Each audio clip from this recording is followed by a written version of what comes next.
imbaraga z'Imana. Abantu turi kumwe bashaka kumva Yesu yankuye nimungirire gutya ibiganza. Nimugoroba nabasogongeje ariko ibyanjye Yesu yankoreye ni birebire sinabivuga ngo mbirangize nawe hari byose atarangije. Amina. Ndo mubyeyi Yesu yakuye w'umwaku abaje namajeje kwivuga nitwanye no kugisha Penina mvuka mu karere ka Musanze intara ni y'Amajyaruguru. Ndi umukristo muri ADPR, ndi umutangabuhamya, ndi umuvugabutumwa, ndi n'umuhanzi. Nubwo indirimbo zanjye zidakoze ariko mu minsi iri imbere ndi kwitegura kuzikoresha ndetse n'ubu buhamya nkabushira kuri CD kugira ngo aho ntabashije kugeza amaguru bijye bimvugira. Yesu ashimwe. Ndi umuvugabutumwa muri iki gihugu cy'u Rwanda no hanze, ndi umuvugabutumwa kuri radiyo bita Inkoramutima, natanga ubuhamya na radiyo bita Umuco na radiyo Energy ikorera Musanze mu Majyaruguru. Hari ababa bari baranyumvishe rero kuri radiyo batarambona imbona nkubone ariko Yesu abagiriye ubuntu bwo kugira ngo murebe mwumvishe n'amatwi yanyu umuntu Yesu yagiriye neza. Yesu rero yangokoye nari mfuye rubi ahagejeje akora mbaye mushimiye. Haleluya. Nari umudandaza amagara ariko uyu munsi ndi umudandaza butumwa. Imana yacu irashoboye ntabwo ishoboye. Mamubyara yari yarasenze amavira abaye nk'ayihene polisi zari zarafunze zarananiwe ariko ibidashobokera abantu ku Mana birashoboka. Nzanye itangazo rivuga ngo haracyariho ibyiringiro ko naho igiti cyatemwa cyakongera kigashibuka. Zaburi ijambo 25 ijambo nkunda rirambwira ngo abiringiye Uwiteka batiringiye amafaranga batiringiye ubutunzi ngo bameze nk'umusozi wa Siyoni umusozi utabasha kunyeganyezwa ahubwo urohamye iteka. Ijambo ryarambwiye ngo kandi uko imisozi igose Yerusalemu niko Uwiteka agose abantu be. Haleluya. Nzanye itangazo muri iki gitondo rivuga ngo uhumure mbisubiyemo Imana yacu nimba ariyo yagukereje utarakerejwe n'amagambo utarakerejwe no kuroga utarakerejwe no guca inzaratsi ugakerererwa ahangaha imbere y'Imana niramukije izagutegera. Nimba ariyo yagukereje izagira gute? Nitinda kugutabara yaravuze kugutabara niza gutabara izashiramo indishyi z'akababaro. Nambaye impeta kuko nta jambo Imana igivuga ngo rihere. Nari umugore w'abagabo benshi uyu munsi ndi umugore w'umugabo umwe kuko Yesu ashoboye byose. Nzanye itangazo rivuga ko ibyawe Imana itari naniwe ahubwo nuko isaha itaragera. Ndashima Yesu rero ibyanje byari birebire nakwambiye ndagira ngo nkubwize ukuri ngo Yesu yarandokoye. Amina. Iyo agakiza kaza kuba kagurwa nta muntu wari kuzakangurisha. Iyo umwana w'umuntu aza kubababarira ntawe ari kuzambabarira. Abantu muri iri teraniro baba bicaye bumva ko hari ibyo Satani yabateje ngo bibatwaze igitugu. Reka mbabwire ngo ibigirwamana ni ubusa. Imana rurema niyo ikomeye. Wasambana ntiwasambana ngo ugeze ahanje. Ni mu ntega amatwi kandi mu ndebe. Umuririmbyi wa 74 yararirimbye avuga ngo numara kumwemera Yesu nk'umukiza wawe uhamye mu bandi ibyo yagukoreye. Nanjye ngiye guhamya ibyo Yesu yankoreye kugira utamina. Yesu yampaye agakiza nabibabwira ko umugoroba nari ngeze ku rwego rwo gusambana n'abagabo 10 ku munsi. Umuntu rero usambana rimwe mu kwezi ashaka yabivamo kuko atasambana ngageza hanje. Yesu hagejeje akora mbaye mushimiye. Nadandaje amagara biratinda. Icyo bita kudandaza amagara ni ukwicuruza. Nari ndayizwi mu gihugu cy'u Rwanda. Nari naramamajwe na sosiyete bita Pesayi n'indi bita Efuveya. Izo sosiyete ziranyamamaza nza gutorwa barantora mu mirenge 5 hagararira indaya. Nyobora indaya 300 mu mirenge 5. Umurenge mvukamo wa Nyange, uwa Kinigi, uwa Muko, uwa Gataraga n'umurenge wa Nkumba. Iyo mirenge niyo mu karere mvukamo. Indaya 300 barazimpa ngo ni nziyobora. Ariko ndashima Yesu nje wari perezida w'indaya uyu munsi ndi perezida w'icyuma cy'amasengesho. Mera Yesu tubara kuko nta jambo avuga ngo rihere. Nongengaruye ryajamba nababwiye nimugoroba ibyakozwe n'intumwa ibice 10 umurongo wa 34 amagambo umugabo bita Petero yavugiye kwa Korneliyo yuzura umwuka aravuga ngo none uyu munsi menya by'ukuri uyu munsi ugira ibyo umenya by'ukuri. Aravuga ngo yuko Imana yacu itarobanura abantu ku butoni ahubwo mu mahanga yose uyubaha agakora ibyo gukiranuka Imana iramwemera. Ibyakozwe n'intumwa igice cya 8 ijambo riravuga ngo itakora tuzahabwa imbaraga uwo mwuka wera natumanukira ngo tuzaba abagabo bo guhamya Yesu hose i yose ni Samariya ni Yudeya no ku mpera y'isi. Nubwo ndi umugore ariko ndi umugabo wo guhamya Yesu. Naravuze nkurikije ahantu Yesu yahuye, ndavuga ngo naho mu ijuru haturuka itangazo rivuga ko Yesu atazagaruka. Iryo tangazo rikaza risirweho n'Imana n'Umwana n'Umwuka Wera, nkaribona ko riturutse mu ijuru ribwira bizeye ko bava mu byo bizeye. Nje naravuze ngo naho iryo tangazo naribona sinshobora kuzava mu byo nizeye. Amina. Utesha agaciro ibyo abantu bakuguze, uha agaciro icyo Imana yakuguze. Nta muntu wari kuzahahura. Mama umbyara yari yarasenze dusubiyemo amavi yarabaye nk'ay'ihene, ariko yasenga ijwi rikamubwira ngo humura simbi naniwe, ahubwo ni uko isaha itaragera. Ijwi rigasanga mama asinziriye na papa, rikababwira ngo muhumure nziheshereza icyubahiro kuri uriya mwana. Ijwi rikabahumuriza ngo naho nagera ku mpera y'isi ukuboko k'Uwiteka ngo kuzansangayo. Yesaya 59 ijambo rivuga ngo dore ukuboko k'Uwiteka ntikwigeze guhera ngo kunanirwa gukiza n'ugutwi kwe ntikwapfuye ngo kunanirwa kumva. Ijambo rivuga ngo ibyaha by'abantu n'ibicumuro nibyo byabatandukanyije n'Imana. Ngo erega dore amaboko yabo ngo yahindanijwe n'amaraso, ngo akanwa kabo kavuga ibibi, ngo ururimi rwabo ruvuga ibihwehe, ngo ibyo bintu bishobora gutuma Imana ikwima amaso. Ndakwifuriza kuba umukristo udahindurwa n'ibihe. Abantu mutuze ndi kuvuga Imana, kuko umukozi w'Imana kimanuka yavuze ngo ahiyo utahakuye umugisha uhakura umuvumo. Ariko ndaje mbaho ubuhamya bw'ukuntu narogaga nk'ibi misaraba ku marimbi. Ubwo uyu murozi waje yapfunyitse rero uri gukora ku mpigi ye, ndamutangarije ngo hari impigi y'ijuru irenze impigi y'abarozi. Irashoboye nanga ntabwo ishoboye. Imana yacu ni Imana itabangikanwa. Bafashe isanduku y'isezerano ngo barayizana bayishyira mu nzu yari irimo Dagoni aho yari iri. Isanduku y'Imana ngo itigisa Dagoni yicamo kabiri, bivuga ko Imana yacu itabangikana. Mbese kamwe rero kandi ngo utangarize ngo itarababariye ab'i Sodomo n'i Gomora nabo uyu munsi nibatihana izabarimbura. Abwirwa benshi akumva bene. Umunyarwanda yaciye umugani aravuga ngo nta nkuru ivugira ku musozi ubusa, igiti kigwira uwagisanze, udahari igiti ntikimugwira. Birenge rero ni weho uri kubwirwa, kandi imfubyi yumvira mu rusaku. Baciye umugani ngo imfubyi ibaga yosa, kuko iba yivugira iti nshobora no kurageza kubaga ntibampe igihembo kuko ari imfubyi ntawayivuganira. Ariko aha turi imbere y'Imana, ukiranuka ibindi ntibikureba. Amen. Yesu atugirire neza. Naje kuguha icyerekezo cyo gusenga. Umuririmbyi wa 204 yararirimbye aravuga ngo kuko ingabo za Satani zirakomeye. Aravuga ngo tudafite umwami Yesu izo ngabo zaduhindura. Ariko aravuga ngo twebwe abakurikiye umucunguzi tumutumbire twizeye ubutwari. Aho Yesu yankuye sinzayibagirwa. Ndashima Yesu uyu munsi ntuye mu mujyi wa Kigali. Ndashima Yesu kubu ndi Kigali ntakiri umudandaza amagara. Ubundi navaga mu majyaruguru ntarakizwa nkazi Kigali nje kwesikoroka. Nariye sikoro narakwesikorokaga amafaranga utwaye kuri banki nayo ukuyeyo bakuba nakubonye gusa. Ntari uburyo nabigenzaga nkayagukuraho. Nari umwe mu bamaji, nari maji zanteko mwumva nanga si yamise y'abamaji nanjye nakoranaga nabo. Nari maji ishobora guhindura telefoni ibuye ry'isaro bwayo. Nari maji ishobora guhindura telefoni isabune. Nari maji isiga imiti ku isarire inzugi zikikingura. Nge ntawe bashaka kunkingiranya.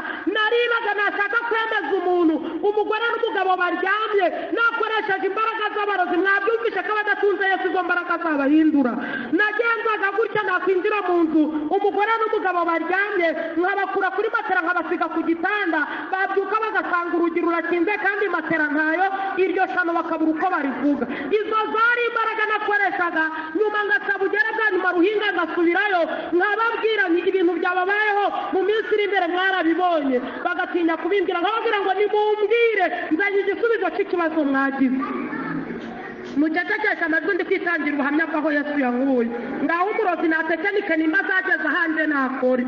Umugore n'umugabo baba bariyo bakambwira bati twe twarabyutse dusanga turyamye ku gitanda matera n'amashuka byagiye kandi urugi rukinze ntituzi uko byagenze.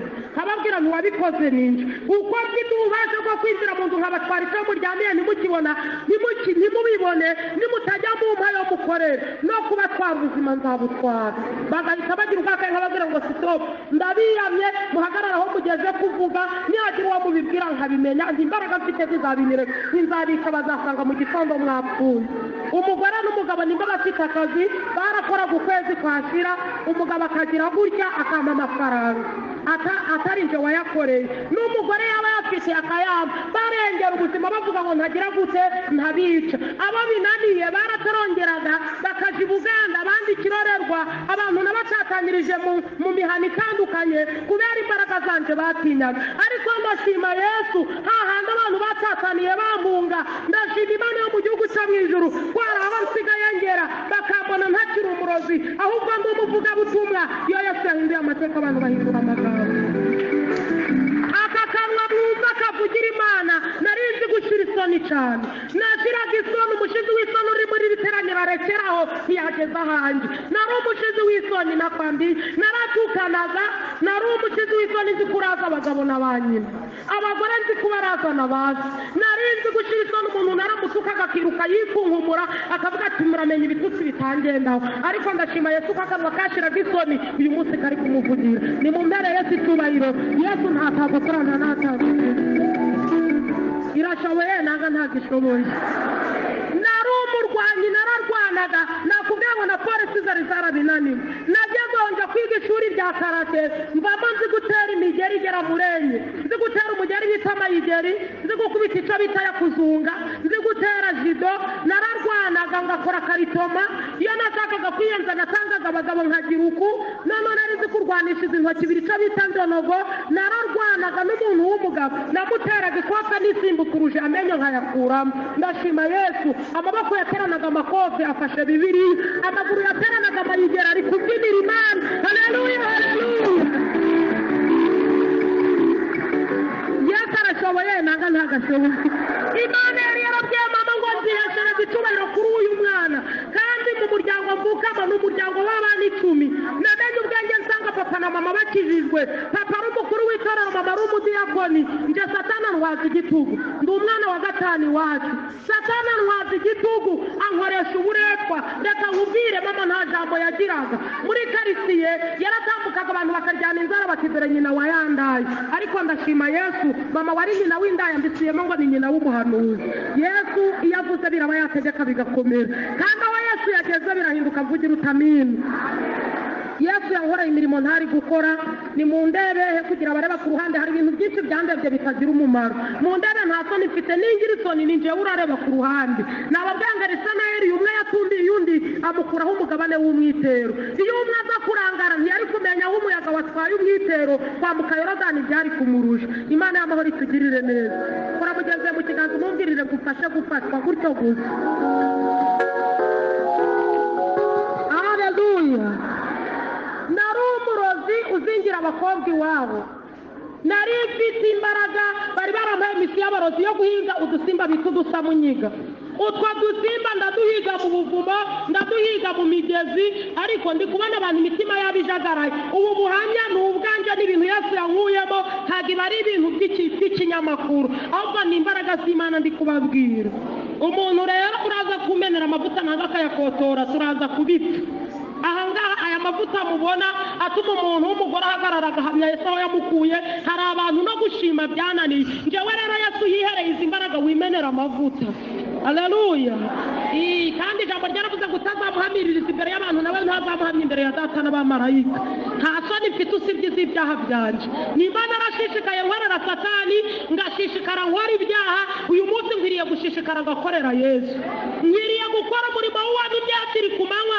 ijambo ryaravuze ngo bugiye kwiraho umuntu atakibasha gukora nicaga ubukwe ku bakobwa babufite burya abarozi ntibagitamika nababwiye ko ngiye kubaha icyerekezo cyo kugira gute cyo gusenga abantu turi kumwe ntabwo turi kumwe abantu bamenyera ko ubuhamya butangwa mu cyumba cy'amasengesho ariko mu minota 50 bampaye ndabishiramo neza ndabirezima kandi Yesu nancira inzira nkazagaruka nzababwira sinzi gahunda bateguye nyuma y'amateraniro ariko ndavuga muri uyu mwanya kuko byashoboka ko ari wo wanje Yesu aduhana umugisha udahari igiti nikimugwira amen natongaga icyo bita urwa icangiro umukobwa ufite ubukwe nisigaga y'amaraso y'agasamunyiga ako gasimba naraduhize nkagendana igiti kirimo imisumari 2 nkagendana ifero igipolisi cyaginze nagendaga mu bicuku bya nijoro nabaga mpetse igikapu mu mugongo kirimo icupa ndi buregerezemo ayo maraso nabaga mfite ishashi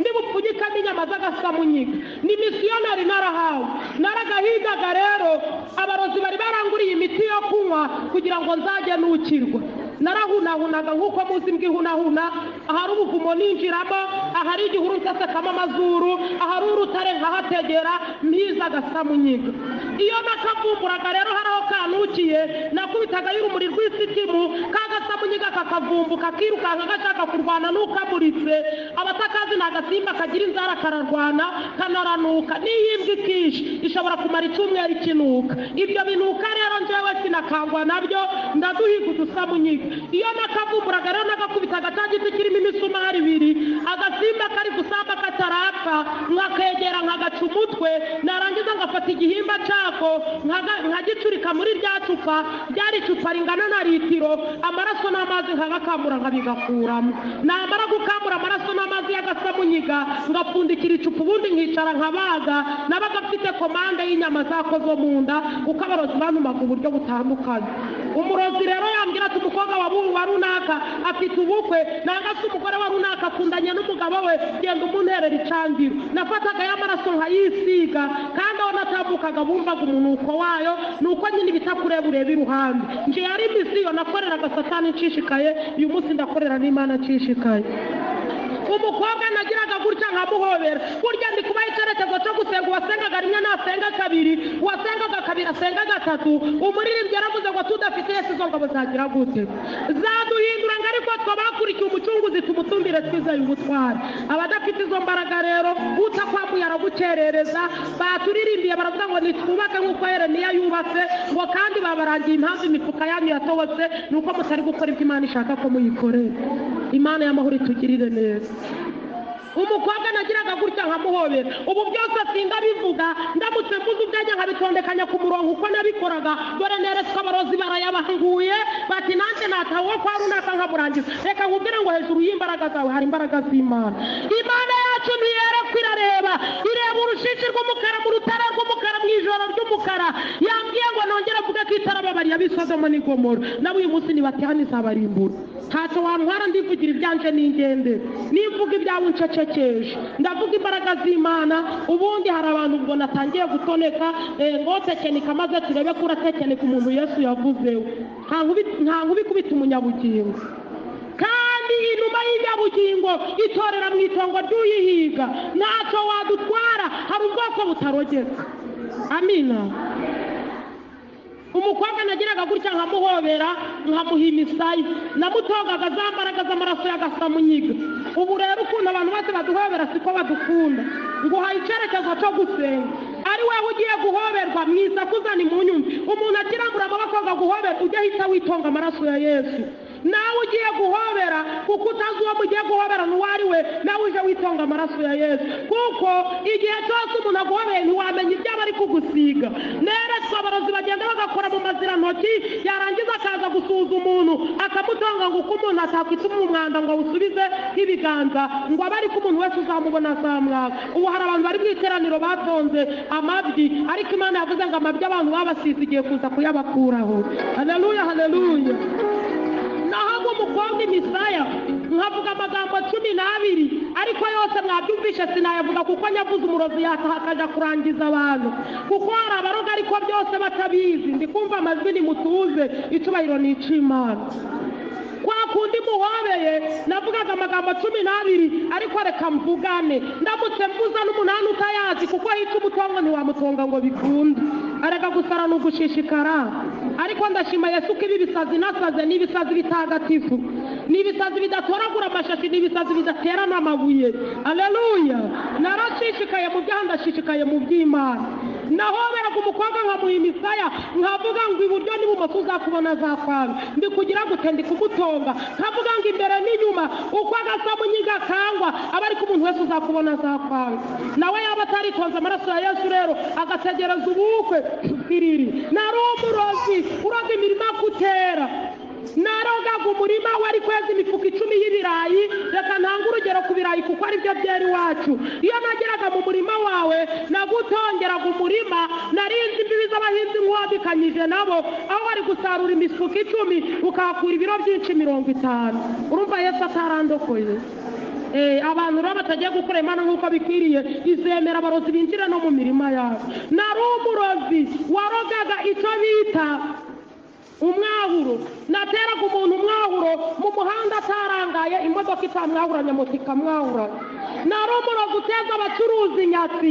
Naguhaga inoti ya 5 ariko ari imisi y'abarozi bambaye, nkakubwira ni ikiro cy'isukari.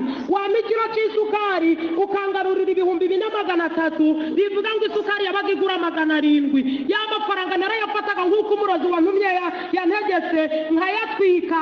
Namara kuyatwika bya 4,000, umuyonga nkawutwara mu ruzi bita Mukungwa.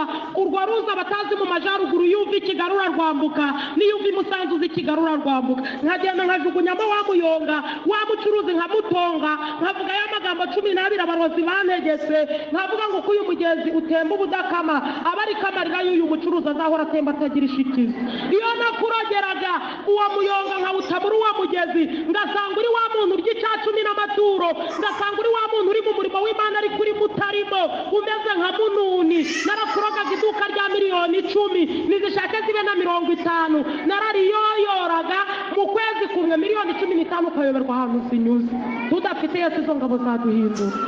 Nari umurozi wiba imisaraba abandi basinziriye mu marimbi, nazaga kuyiba. Nabaga mfite urupapuro umurozi yampaye rwanditsweho wa musaraba ndamuzanira igihe umuntu yavukiye.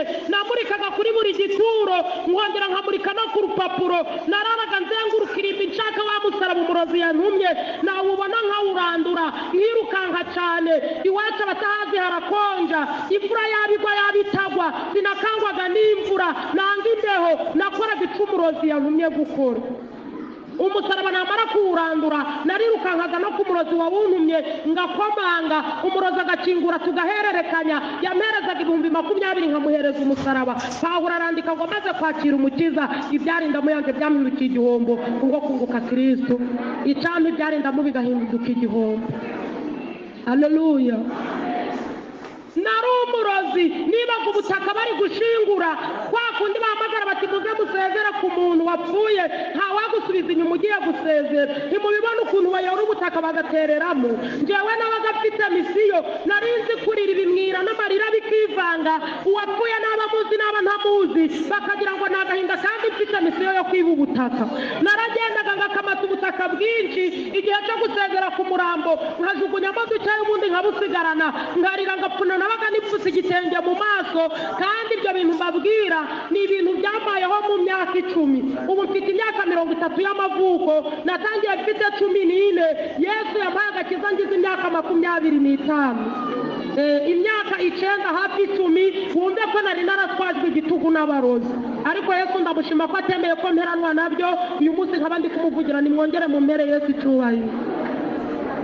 Ariko mama yasenga ikamubwira ngo naho Penina yagenda akagera ku mpera y'isi, ukuboko kwanje kuzamusangayo. Nararogaga rero nkirukanka kuri wa murozi, ntawe umbajije ati mbese ubwo butaka usigaranyura bugira ute. Natunganaga ko ntawe urankomanga ngambwira ati kuba usigaranye. Nabona iminota 5 ishize ngapfumura mu bantu, mbese igipfunze gipfumbatije ubutaka, akandi kaboko kari kwitaba telefoni kandi ntawe umpamagaye. Ni ukugira ngo mbone uko nsohoka ntwara ubutaka umurozi yantumye. Nkirukanka cyane ngahereza umurozi ntakira bwa butaka wantumye bari gusezera ngo ubu ndabuzanye, agahita mbarira 20 yanje maze kwakira umukiza. Ibyarinda muyanze byamindukiye igihombo. Aka gasura mfite ni ukubera Imana. Narakureba gukagira ngo ndi umurya abantu, nari umuntu mubi. Warebaga isura yanjye ugahita umpereza inzira, dore ko nari naranyoye n'urumogi, ijisho ryarabaye nk'ikinyoni yaritse mu rusenda. Yesu yampaye agakiza ndi umusinzi, ngeze ku rwego rwo kunywa amacupa 10 y'inzoga, kagerekaho n'ibura y'urumogi. Narakureba ugahita umpinzira utitambuka. Yesu yandokoye nari mpfuye rugo. Nimwongere mu mpere Yesu icubahiro. Imana yacu ntahitagukura nta nahitagushitsa. Ariko mama yasenga aramubwira ngo Penina nawe yagera ku mpera y'isi ukuboko kanje kuzamusangayo. Nari umurozi rero mu buryo butandukanye nk'uko mubyumvise, ni mu ntega amatwi. Nari nzi kuroga ibirozi bita ibihato bya bindi by'ibitegano, nabyo bari barampaye misiyo. Nari nzi gutonga abantu ku buryo no gutongaga ibihato nkabigutega ugakandagira ukagira ngo munsi y'ikirenge wakandagiye iwe. Abantu baryama badasenze bakabyuka badasenze. Yesu yabarindaga kuko mutari muzi uko umwanzi akora, ariko uyu munsi aguhaye icyerekezo cyo gusenga. Nudasenga uzasengera. Mureke mbabaza, ari ugusengera ari no gusenga mwakora iki? Ngaho nimusenge kuko abatarasenga barasengera, kandi gusengera bizakurusha uko wasenga. Uzi ko wasengera umuntu wamuguriye ugatanga yawe yasinda akagukubita izindi, urumva se cyari cyo ushaka gukora? Urumva ushaka gusengera umuntu ntabwo urumva ushaka gusenga. Mwakwikiriza mutikiriza birabareba, abwirwa benshi akumva bene. Nari umurozi uroga ibintu biryana mu mavi. Nari nzi kubitonga ku buryo utambuka ukumva amavi arimo imisho, arimo ibintu bisa naho ari imikereva bikata. Nari umurozi uteza ibintu bizamuka cyane ku gitsina gore, ku bantu bubatse urugo nanga abakobwa. Nari mfite ubuhanga, ndabivuga muri arabwenge kuko muno nabonyemo abana, ntabwo ndabivuga mu mvugo nyandagazi. Nari umurozi utera abagore kuba ba Mukagatare, kandi biramuzi ko ari byo byubaka urugo. Ubu rero ndi umuntu mukuru nimunyinishe, ubwo hari igihe nabivuga ukavuga uti bimeze gute. Umuntu uzi ko izo mbaraga zimuriho yamajije kumva yuko hari cyabimuteye n'abarozi. Nari umurozi uhindura abagore ba Mukagatare isoko nkayikamya, ubuzima bugahagarara, umugabo agatangira kwigira mu bandi kugira ngo arebe ko hari uko bimeze. Izo ni imbaraga nakoreshaga ingo nkazisenya nkoresheje tekinike. Nari umurozi wohereza imbaraga z'ibihato zikagenda zikagera mu mwanya wa arabwenge, hahandi nyine igihe cyo kurangiza arabwenge ukagira ngo ni urusenda ku mugore nanga ku mugabo. Izo ni imbaraga noherezaga, abantu bakifuza bikanga, ingo zikagera zigasenyuka bagatinya kurangiza ibyabo kuko batinya urwo rusenda. Nakoreshaga izo mbaraga ngasenya urugo. Iyo byangaga ntabonye uko nzohereza kuko arabona zohererezaga ntibikunde, nabacungaga muri cya gihe baryamye nanga babyutse bakinguye. Misiyo bayimpaye ku rugo rw'umugore n'umugabo, ngacunga idirisha rikinguye nk'uku, kajugunya umuti bita umwiryane nkucishije mu idirisha, nkawuherekeza imitongo, nkawuherekeresha imitongo. Umugore n'umugabo bakundanaga bagatangira kuryana. Iburyo n'ibumoso narakoraga, kandi ngacunga ko imiti nateje nimba yakoze. Uyu munsi rero ndi muri misiyo yo gukorera Imana. Haleluya. Murumva abarozi bageze ahanje si kuba Uwiteka nibwo bwenge. Mwayitangazo mu mujyi no mu cyaro bivuga ngo kandi kuva mu byaniko kujijuka. Ubu ndi hano kubera umuhamagaro, atari umuhamagaro mwabibonye mfite akabebe gato, ntabwo nagategana urugendo rungana gutya n'umukungugu ngo mbashe kugera, ariko ndi hano kuko Yesu hari cyashatse kugira ngo wumve. Haleluya. Ntabwo icyerekezo cyo gusenga nudasenga uzasengera. Nimba abarozi batagitamika bakaba basigaye batonga abantu, akagutonga yiberewe akakumena umutwe akakwica amaso akakurisha umugongo, we wakwitonga amaraso ya Yesu. Nutitonga amaraso ya Yesu izo mbaraga zizaguhinduka. Nari umurozi wohereza imbaraga ku mugore nanga ku mukobwa, nkagutonga ikibyimba muri nyababyeyi. Igihe cyo kuja mu mihango y'abagore ukaribwa, hari nabo nayifataga ntibaje mu kwezi. Nari mfite imbaraga nohereza ku muntu igihe cyo kurwara akagira ngo nindigiri gukata. Nari mfite uko ngutekenika, igihe kikagera ikibyimba nkagitonga kigakura, numvisha ko yica umutongo bakaja kukubaga utagiye kubyara. Nari umurozi upfura igifu ubwoya. Nari mfite imbaraga nohereza mu gifu. Hari abantu barwaye igifu kitari cizanye ahubwo ari cyo barozwe, ariko uyu munsi mu kuboko kw'Imana harimo gutegeka uburwayi bugakira. Haleluya, haleluya. Imana yacu irashoboye ntabwo ishoboye. Nimugire ngo ndabibabwira gutya gusa, uri bwizere ndamusengera, kandi abantu muramanza mukiri ibyaha nimurangiza musengerwa ku burwayi. Uze kubyitiranya nababaye nimugoroba iteraniro ryancitse ntahamagaye, ariko birashoboka ko umunsi wawe ari uyu. Igihe cyo gukora kw'Imana nimba kigeze, uraza tugusengere Yesu aguha imbaraga zo kunesha ibyakunesha. Haleluya, haleluya. Kandi turi mu minsi ya Ediveni, turi mu minsi ya kugaruka kwa Yesu, turi mu byahanuwe. Nasomye amagambo muri Timoteyo arambwira ngo tumenye neza yuko mu minsi y'imperuka ngo hazaza ibihe birusha. Abantu bazaba bikunda, mu bicunge birahari, abandi bazaba bikakaza, abandi bazaba ari intashima, abandi bazaba badakunda ababo, bazaba bakunda ibibanezeza. Ngo aho gukunda Imana ngo imbaraga zayo ngo bamwe bazaba bameze nk'uko Yani na Yambure barwanyije Mose, ariko ijambo rivuga ngo abameze batyo mubatera umugongo.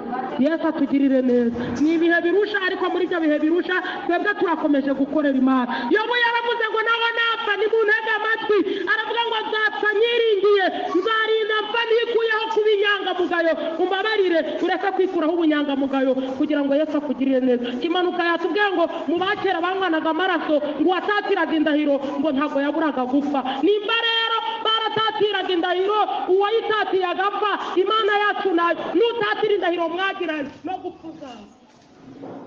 Mwagize ngo guhanura n'ugutitira hasi. Abantu barasinziriye nakwambi guhanura ntabwo ari ugutitira. Ubu hari abantu bategereje bati nubwo ari ku cyumweru dore bameze batya bati buriya ntaje guhanura arasitira. Sindatitira sinanyagiwe nta na malariya ndwaye, ndahanurira mu ijambo. Nudafashwa n'ubuhamya urafashwa n'ijambo. Dore ko Yesu yanangiriye neza anyigisha gusoma no kwandika ntarigeze niga, sinigeze nkandagira no mu mwaka wa mbere, ariko ijambo ryaravuze ngo hari ibyo Yesu yahishe abanyabwenge arangiza bisobanurira twebwe abaswa kugira ngo hatazagira birata ubwenge bwawe. Mu kanya ndaje twinjire mu ijambo, nudatsindwa n'ubuhamya uratsindwa n'ijambo. Haleluya. Nari umurozi ku rwego rwo hejuru, nari mfite imbaraga nohereza mu gifu, igifu nkagipfura ubwoya. Nari mfite imbaraga nohereza mu gatuza no mu bitugu, umuntu agahora agira ngo ahetse urusyo. Nari nzi guteza ubumuga, bakakubona ugenda ariko narakurangije. Kandi ntimugire ngo ninje peni n'abazengurukaga igihugu cy'u Rwanda hose n'amahanga. Hirya no hino hari abarozi, ukwiriye kwambara imbaraga ugasenga. N'Imana arabitaye, hari abakibikenyereye kandi bari no mu nzu y'Imana.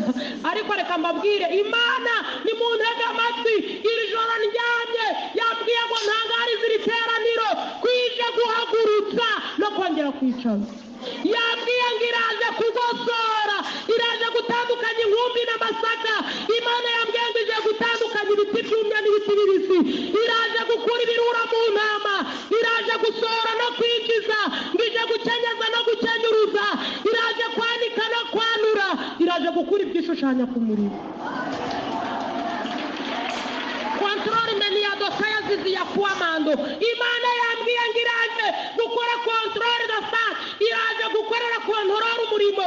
Iyo umuntu ari gukontorora akabona amakosa ku mukozi, hari igihe ahita amuhagarika nanga akirukanwa burundu. Tekereza ukuntu Imana igiye gukontorora rero ukwira gusanga bimeze. Ije gukora umukwabu, irambwiye ngo nintangaze ngo umweyo wayo ugiye gukubura. Umuntu urarangara aragendana n'ibishimwe. Ingiye guhanurira mu ndirimbo ntimuyicurange, umuntu ufite amatwi yumve. Ariko ndaza no kuririmba indirimbo banyemereye kuko ndacyafite iminota mikeya. Dore amaherezo araje, intore zigeze ku gishitsi, igiti cyose gitera imbuto kigiye gukurwa mu bindi. Dore amaherezo araje, intore zigeze ku gishitsi, igiti cyose gitera imbuto kigiye gukurwa mu bindi. Tubabona kuri aritari, tukababona mu makorari, tukagira ngo bararirimba inaha iby'abari ukwishushanya. Dore amaherezo araje, intore zigeze ku gishitsi, igiti cyose gitera imbuto kigiye gukurwa mu bindi. Tubabona abadiyakona, tukababona mu bakristo, tukagira ngo barakijijwe inaha iby'abari ukwishushanya. Dore amaherezo araje, intore zigeze ku gishitsi, igiti cyose gitera imbuto kigiye gukurwa mu bindi. Imana y'amahoro itugirire neza. Tubabona abadiyakona, tukababona mu bakirisitu, tukababona kuri aritari, tukagira ngo barakijijwe naho iby'abari ukwishushanya. Nyir'umurimo aje gukontorora. Amina. Nawe ntunze urutoki kuko nagutunguru, nanjye sinaziri kundeba. Ni wowe ugiye kwikontorora, ni wowe ugiye kwikosora, umenye aho waguye, nurangiza utabara kamizemo kugira ngo Yesu nakontorore nta kibazo. Yesu atugirire neza. Haleluya, haleluya. Naruroga uburyo bune bw'amaso. Nari mfite imbaraga nohereza mu maso, amaso akakurya ukagira ngo ni urusenda, wakoraho ukokera. Mu ntege amatwi mwumva imbaraga nakoreshaga mumenye ibibariho kugira ngo musenge. Nari mfite imbaraga nohereza, wakoraho gutyo ukumva amaso araryoherera ugakuba nk'uwarwaye imfunda. Nari mfite imbaraga nohereza, amaso akazamo imisenyi ukumvira zereramo wagira ngo watokowe. Nari mfite n'izindi mbaraga zoherezwa mu maso ukareba harimo igihu. Izo ni imbaraga nakoreshaga. Nari mfite izo nohereza mu menyo ukagira ngo amenyo harimo ikintu bita gaterefurari ukumva ibintu bisa n'ibiyarangura. Ibiryo bishyushye kikaba ikibazo n'ibikonje kikaba ikibazo. Nari umurozi uroga amatwi, amasaka kurya ukumva ukuvugiramo, rimwe na rimwe umusonga ugatikura. Izo ni imbaraga noherezaga ku gice cy'umutwe abantu nk'abazungereza. Bwa burwayi wumvishe rero bw'amaguru, umugongo we nari mfite ihembe natumaga urudodo, ihembe ryarazaga rikampfurira urudodo. Nimutega amatwi ndi kumva amajwi kandi ndi mu mwanya w'ubuhamya bwanjye. Umuntu uri buze kumva ibyanja biza akaba arabimvugira, ashyira urutoki hejuru nicara bivuge. Ariko umuntu wumva atabizi akeneye kumva icyerekezo cyo gusenga ndi gutanga, acecekera imbere y'Imana. Haleluya.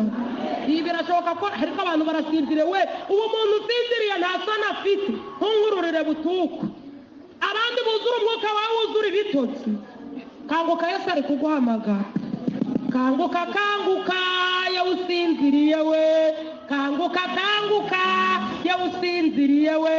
Abandi baruzura umwuka wawe ukuzura ibitotsi.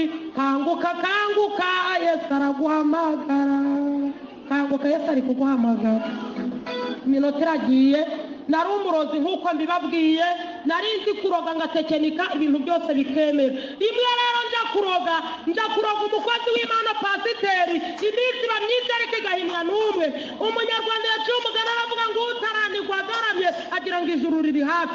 Umuntu amanika agati yicaye ariko igihe kikagera yaje kukamanura agahagarara. Hari ubwoko butarogeka. Haleluya. Turaboneye ariko si twese. Rimwe nagiye kuroga umupasiteri naho w'amarozi n'umudiyakoni. Nimusenge ibitukuye byose si inyama. Ibi bintu murabyumvise? Ndavuze ngo musenge ibitukuye byose si iki? Ibyera byose ntabwo ari amata. Ibishashagirana byose si zahabu. Ariko ndagutangarije ngo wamuroze, wamusambanyi we, wamujura we, woge mbagaze kuko amazi si yayandi. Iminsi iba myinshi igahimwa n'umwe. Hari ubwoko butarogeka. Ubwo abasambanyi ntibazageza hanze babyumvishe. Abarozi nuko ibyaha byose bibaho narabikoze. Icyaha nakoze ni icyaha cyo kuroga uburozi bwo gutamika no kubyina nijoro. Iyo Yesu atamba agakiza nari no kuzacuragura. Iyo Yesu atamba agakiza nari kuzatamika. Ariko ndamushima ko yampaye agakiza, ibyo byaha bibiri ntarabikora. Ndamushima. Haleluya. Yari afiteho umugambi. Nasomye Zaburi 118 y'amajwi ndongenda yumvishe abantu bari kumvugiramo. Sinzi ikintu abantu bashaka. Amina. Nasomye Zaburi 118 irambwira ku murongo wa 17 ngo ntabwo nzapfa ahubwo nzarama kugira ngo nzatekerereze abantu imirimo Uwiteka yakoze. Mana yampaye ibimenyetso turi gusenga ahantu nari ndi kwisabira amavuta y'uyu munsi. Ibimenyetso ku barozi batatu irambwira ngo dore bahagurukijwe no kunzimya no kugira ngo ibyo nateguye kuvuga atabari ibyo mvuga, ariko sintegura ijuru niryo rije rintegurira. Ibimenyetso by'abantu babiri nababonye nk'uko Imana yabimbwiye niko naberetswe, ariko babwire ngo hejuru y'imbaraga zabo hari imbaraga z'Imana. Ndewe ndi ubwoko butarogeka. Nahagurukijwe n'Imana ntabwo wanshobora. Imana yambwiye ngo baratekinika koko ngo barebe ko ari we wampamagaye. Ubirebe neza urasanga ntarihamagaye. Ari umuntu wampamagaye nkurikije intambara mpura nazo nasezera ngasubirayo, ariko kugira ngo nsubire inyuma napfa bakampamba. Nta gupfa kwari utagusubira aho narindi. Yesu yangiriye neza. Mwongere mu mumpera icyubahiro. Nari umurozi ku rwego rwo hejuru. Ibi bintu nibikubwira ubyumve. Nararogaga, narinzi gukora abana mu mutwe. Umunyeshuri namutongaga amagambo ubwenge nkabwabura, yabaga uwa mbere akaba uwa nyuma. Nari umurozi iyo babaga bashingiye nk'umukobwa muri babandi batwikurura batanantumiye nka jagaye. Hari buryo kinatekenikaga iminsi yo kubaho kose nkabaka umunezero, ndetse nabishaka nkanamuzinga akazapfa atabyaye. Ariko ndashima Yesu nje wazingaga abakobwa, nje wicaga ubukwe, uyu munsi mba mu mwanya wa gurupe y'igihugu isengera abantu y'abanyamasengesho. Ndashima Yesu ko yantoranyije, nimwongere mu mumera icyubahiro. Yesu ntatagukura ntatagushita, Imana yangiriye neza. Ndi mu mwanya rero w'ubuhamya, ngiye kuroga uwo mukozi w'Imana, umudiyakona nyemerera 200 amavanse 80. Ibi simbivugiye ngo mwumve ko nciye imanza, nawe ntunze urutoki uriyizi n'umutima wawe, nubwo ntagukora ngo ngurondore, ufite umwuka wera wakurondoye, ibyawe byose urabizi, kuko ntago wabikora ngo uyoberwe ibyo ukora. Ubu se waje kwituma, waje kuri wese ukayoberwa ko wihanaguye nangwa utihanaguye, wayoberwa ko wikoreye isuku nanga kutayikoze. Ariko abantu ko mutari kunyikiriza muri kureba iki, nababwiye ngo ni mu ndebe, hari ibintu byinshi byandebye bitagira umumaro. Yesu ashimwe cyane. Iminota iragiye, nari umurozi kuri urwo rwego rero, we n'ibikubwira ubyumve. Rimwe rero ndahagurutse, umudiyakona anyemereye avanse 80, anyemereye 200, ampaye avanse 80, arambwira turantwarira iki gishumi kiri ibipfunyika bitanu. Anyereka amarozi ndata mu muryango nyagera kwa pasiteri, hari kuwa 3 saa 6 z'amanywa. Arambwira turabitwara saa 9 z'ijoro, urahaguruka saa 8:50, saa 9 mu kadomo bugezeyo. Ubundi saa 9 ni isaha yo gukora kw'Imana, kandi ni isaha yo gukora kw'abadayimoni. Rero nudasenga zizaguhindura, no mu bucuku bya nijoro izo ngabo zirahaguruka zigakora. Ku manywa na nijoro uje usenga Imana. Mu ntege nke zawe ujye uyibwira, ntago ikiranirwa ijya yumva amasengesho. Haleluya. Umva kudayisenga ufite ibintu yibangikanyije nayo, umeze kamwe neretse abantu ibyakaguru kamwe kari mu by'Imana, akandi kari mu byaha. Imana yambwiye ngo nibabivemo batazagwa intagarane, hagarara aho yagusize kugira n'izi zahagusanga. Amina. 80 umurozi arayampaye, ndahagurutse mfatiyeho saa 8:50. Umurozi arambwira ati misiyo ni ukugenda wambaye ubusa utari nk'uko wavutse, nta suve ntafutiye, uragenda ufite iki gishumi kiri igipfunyika. Weho nuhagera ubu bute mu muryango, ubu burozi ubute muri wese, ubu butega muri dushe, igipfunyika cya 4. Umurozi arambwira ati kijugunye hejuru y'amabati, nurangiza ugaruka mu guhindukira igipfunyika cya 5, umutega impanuka ku musigiti. Hari ikivoka cyahabaga kari akantu k'agatirimbuko kuri kaburimbo, arambwira tuhatonge. Bivuga ngo nararogaga, ariko ntabwo nari nakaroza umurokore, ndaroga nsanga ari ubwoko butarogeka. Ababirimo nabi narabarogaga bigakunda. Narahagurutse rero avanse 80 nayariye, kiragaze muri telefoni saa 8:50 ndahagurutse, fatiyeho kibuno mpamaguru. Nari nzi kuroga nkamenya ngo nimbura ko ari impanuka ugapfa, nkamenya ko urakomereka, nkamenya yuko uri buhavura igishenjegere. Nakoraga imiti nkayitega mu kimenyetso cy'umusaraba, ngatekenika. Imbaraga zanjye bita papa senyeri nizo nakoreshaga, zanyohererezaga ibimenyetso by'uwo nteze icari bube. Nakubwiye ngo natezaga umuntu mwahura imodoka ikamwahuranye. Ndashima Yesu, ntabwo nabiceceka ngo bikunde. Kandi Yesu akiri inzira nazagaruka, ari igiterane nanone nkazira igihe nanga nkagaruka ari mu masengesho. Ariko mu ntega amatwi kuri bidata yemeye ko mbabwira mu buhamya butwara amasaha 8, utu dukeya tukubera impamba. Haleluya. Ndagiye naho nabo bari gusenga kuwa 3 kuri wa munsi umuroza mpaye misiyo, ijuru naryo saa 9 z'amanywa mu kadomo birururuka ribaha amakuru ngo umuhanuzi nawe arahanura. Umva abatazi uyu munsi ntabwo bazi ibyabaye, iyo babimenya ntabwo baba basibye.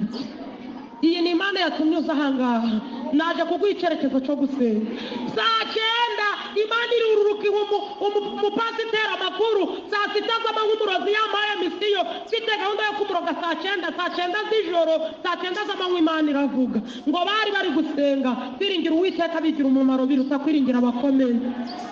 Umuhanuzi aja mu mwuka ati ndi Uwiteka Imana yawe. Pasiteri ati karame nakumvishe n'ijwi ryawe. Umuhanuzi ava mu iteraniro asimbukira ku ruhimbi, irirahira iti ndatanga ingabire ijoro zirapfa ku bwawe. Umupasiteri ati ndagushimye ko urandengera kandi usanzwe undengera. Imana iravuga ngo iteraniro rirabyumva. Imana itanga ikimenyetso iravuga iti dore ikoresheje umuhanuzi w'umusore, iti dore umugore w'umurozi ahaye undi murozi misiyo, kuko we ntiyahaguruka nijoro ngo yambare ubusa, none atumye undi. Watumye akidorazanya igishumi kiriho ibipfunyika 5, uwo ni njyewe, ariko ijuru riri guha pasiteri amakuru. Ntawe uzafata mwaye, nanjye naramwaye aho nagiye kuroga umukozi w'Imana, imbaraga z'ijuru zikamfatirayo. Mureke mbabwize ukuri, hari ubwoko butarogeka. Nabaye nka Baraki na Baramu, mureke mbabwize ukuri gukizwa neza. nisha ariko gukizwa nabi bitera umwako. Ukizwa neza Yesu azaguha amakuru. Haleluya. Abantu bamenyeye nk'ibigi mu masengesho ariko no kutumwera Imana iri kuvuga. Haleluya, haleluya. Nuko umupasiteri aravuga ati nkikomejeho kuko umpaye amakuru Imana irababwira ngo musenge ntimusinzire, uwo murozi ntago araryama. Imana irababwira ngo araba yambaye ubusa butari nk'uko yavutse. Irababwira ngo ikimenyetso cyagenda mu kadomo kugira ngo mumenye ko ahageze. Murumva ibintu bisa n'amasaka ku mabati babijugunye nanga si bimeze nk'imisenyi. Yemwe abantu bafite amabati, yari abantu baryama bakumva ibintu wagira ngo ni imisenyi hejuru y'inzu. Burya atari Yesu umurozi aba yageze iwawe, ariko Yesu ntago arya aryama ngo asinzire. Aramutse asinziriye twashira. Abereye amaso abamutegereje. Navuze ngo abiringiye Uwiteka bameze nk'umusozi wa Siyoni utabasha kunyeganyezwa. Wiringire Yesu niwe uzakuneshereza. Nanjye mbadahagurutse rero sinamenya ko ijuru ryabahaye amakuru. Iyo mbimenya sinari kwirirwa njayo kuko nari kumwara. Nagiye kumva rero numva njugunye bya bintu hejuru. Ibyo muri dushe ndabiteze, ibyo muri wese ndabiteze. Narizi guteza ibihato umuntu akajya kuri wese akubiwe, ariko yasunika umwanda ngo usohoke bikanga. Natezaga imbaraga muri dushe, wamara koga wagera mu nzu utaratangira kwisiga ugatangira kwishima, uruhu rukaba nk'ikigaragamba cy'igikeri. Nari mfite imbaraga neza umuntu ubuzima bugahagarara. Burya tudasenze no muri dushe babitegamo, tudasenze naho dusohokera barabidutega, ariko nusenga Yesu azaguha amakuru kandi nubana nayo azabitegura barabiteze. Haleluya. Aranyihanganira iyi minota mbona isa naho ishitse, reka ndangiza aka kantu kuko Imana yarengeye pasiteri ubundi Yesu aguhana umugisha.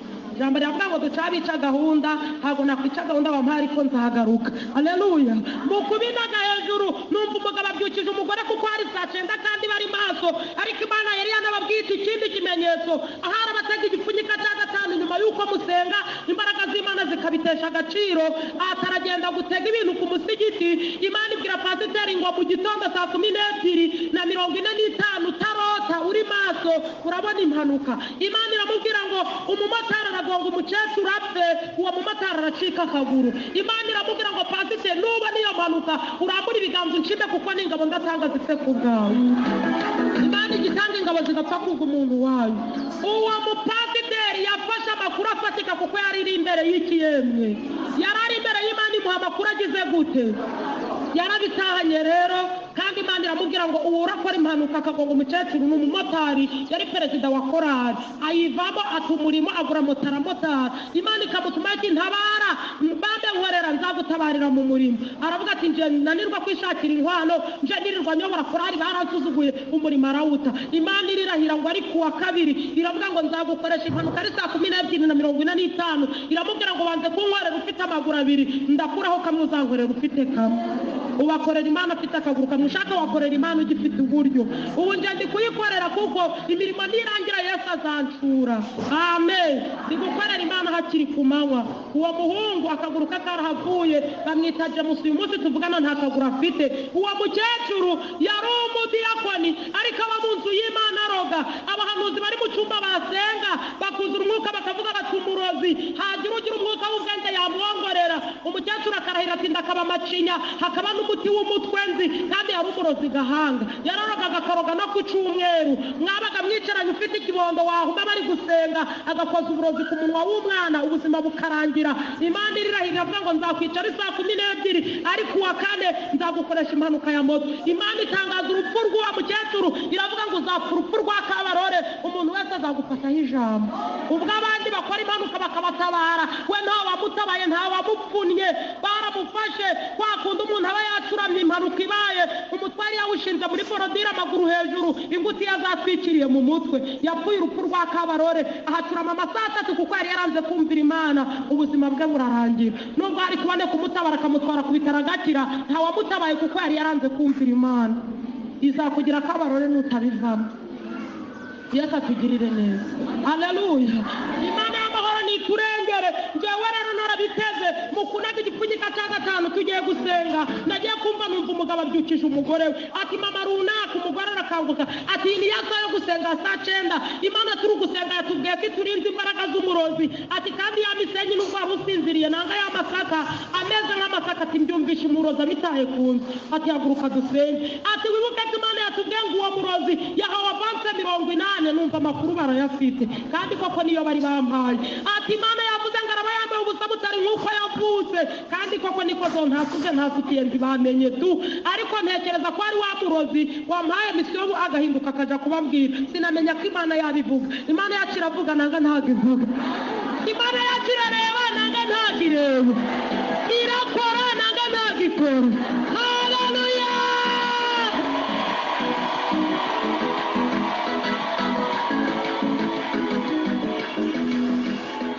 umwanzi w'ibihe n'amasaha ni ku cyumweru ariko nabonye Imana ihagarara kuri pasiteri n'umugore we iyo ndakubwiye ngo uyikomeze uko umugabo yabyukije umugore ntabwo biriwe basasa umukeka ngo basenge bahagurukanye isengesho nje rero nkaba nari mfite impigi nizeye iyo mpigi nari nyikenyeye nari narayikuye mu gihugu cya Tanzania ahantu bita Sumba wanu aho urupfu rwotera izuba izo mbaraga z'impigi nari nkenyeye niho nari narayikuye Sumba wanu ahantu ngo urupfu rwotera izuba na ahantu haba umupfumu nanga umurozi ukuragera umuntu haba kumanywa akamukubitisha inkuba yashaka kumukubitisha imodoka akabikora nigereye kuri uwo mupfuma mpimigi iyo mpigi yamaze imbaraga zo kwiruka ku buryo n'imbwa idashobora kwiruka ngo impate nirukaga kurusha ingeragere narirukaga iyo nazaga kuroga ukamfatira iwawe nanga kwiba ngakubita kuri ya mpigi naragurukaga ntube wankurikiza imbwa ngo impate nja kuroga nizeye ya mpigi rero ariko sinamenya ko ijuru rifite impigi irenze impigi y'abarozi mukumara guhaguruka bazamuye isengesho nanjye natangiye kwisuganya ngo nkore ku mpigi hongeye amagambo ntonga ariko umugabo yazamuye isengesho mvugira utamiga yazamuye isengesho arasenga ati izina rifite ubutwari umugore yungama ati izina rifite ubushobozi barasenga bati izina ribohora buzura umwuka bati turi mu butware n'ubushobozi waduhaye uyu murozi tumufashe mpiri mu kuvuga ngo bamfashe mpiri numvishije inzugi z'inzu yabo zikatse ngira ngo barasohotse baje kumfata naho n'imbaraga z'isengesho ziri kunyeganyeza inzugi mu gukubita kuri ya mpigi ngo niruke nsanga impigi yagagaye impigi y'ijuru yamenye impigi yanjye utaranirwa agaramye agira ngo ijuru riri hafi kubera imbaraga z'iki nizo zatumye impigi yanjye igira gute igagarira konja ubwo nagize ngo niruke kuko impigi numvaga yanjye nireka nkoresha amaguru atari imbaraga z'imiti nagiye kumva numva ipingu rimfasha amaguru n'amaboko umbaza aho ryaturutse ryaramfasha ku buryo n'agatambwe kangana gutya ntagatera barasenga bati tumufashe mpiri uyu murozi umugore n'umugabo buzura umwuka barasenga ngira ngo amabati avuye ku nzu bati uyu murozi tumufashe mpiri bati tukimufata mpiri duhamagaye umuriro w'Imana n'umutwike nagiye kubona ngo n'ibirimi by'umuriro biransatiriye barasenze ibirimi by'umuriro biramanuka bituruka hasi no hejuru iburyo n'ibumoso imbere n'inyuma nabiriduka nkabona umuriro ndavuga ntibyanje birarangiye bya birimi bigera aho binshakira nikubise hasi ngaramye kuri rya dirisha umuriro w'isengesho ry'abakozi b'Imana urandwika ndaje nca amagufa ncuruhu n'inyama cy'imitsi aho ngaramye ku idirisha nabo bendereye bari gusenga nibuka ko mama yasengaga Imana yacu ni Imana y'imbabazi n'ibambe ndangije aho ngaramye ku idirisha ndambuye amaboko ntangira gusenga nti Imana ya mama yaramatakira ngoyi amatwari mu ruko ariko ntago ajya yumva kandi igikenya ngo zicyumva ihoni niyo kibyumvishe ntikiva mu nzira ariko isaha yo gukora ku Imana yaringiye haleluya barasenga nanjye aho ngaramye ndambuye amaboko tugiye gusenga ndavuga nti Imana ya mama Mana itinda kurakara urumva Imana yanjye yari yarangije nari ndi guhamagara Imana ya mama wanjye mama umbyara arakijijwe niba ikubwira ubyumve mama atagiye mu ijuru namenya ko Imana irobanura ku butoni ngana gutya ntazi kumva igitutsi cya mama mu matwi yanjye haleluya ndasenga Imana ya mama Mana itinda kurakara imbabarira mu bapfiriye nanjye ndimo ntirengagiza amafuti n'ubugoryi kandi nunkura nganzapfa ntongeye kuroga abarokore uko nasengaga niko imbaraga z'umuriro zapfunguzwaga ngiye kumva numvira bwe ngo haguruka ndakubabari ariko uzibukire kuzongera kuroga abarokore niyego ngo ngakora ku mpigi yawe nyikozeho numva imbaraga zagarutse kuko nyine hari imbabariye ariko igira ngo nihute mve muri urwo rugo nkoresheje za mbaraga zanje nizeye nkoze ku mpigi numva birakunze ndaguruka ndirukanse cyane n'abaturanyi bumvishe isengesho pasiteri n'umugore yasenze itandukanye n'iryo basanzwe basenga kwa kundi abaturanyi babyuka Imana yari yanguye kuko iyo bahansanga